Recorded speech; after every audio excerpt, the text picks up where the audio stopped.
আজ ছিল আমার ছোটদির বিয়ে, তো আমরা সকাল সকাল চলে গিয়েছিলাম।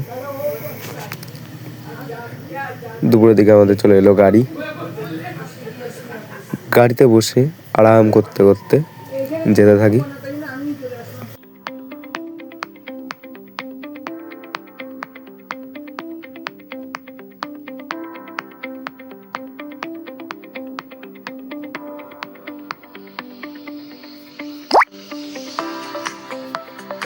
রাস্তার মাঝে আমাদের রোজকার খাবার সুন্দর দেখে খুব লোভ পেয়ে যাচ্ছিল।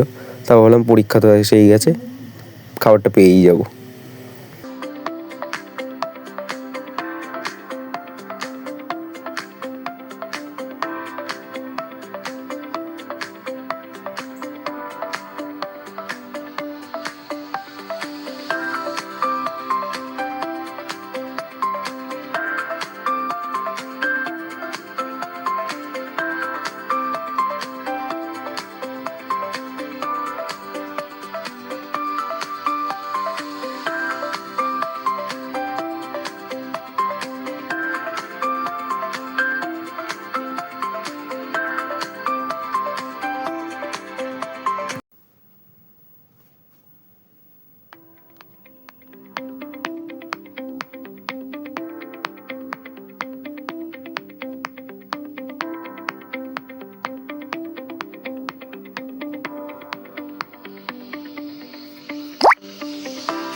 তো আস্তে ধীরে আরাম করে করে সবার মধ্যে চলে এলাম আমাদের গন্তব্যে, আমার দিদির বাড়িতে। বাইরে সেইভাবে প্যান্ডেল করে সাজিয়েছে, ছোটোর মধ্যেই করেছে, কিন্তু খুব ভালো বানিয়েছে।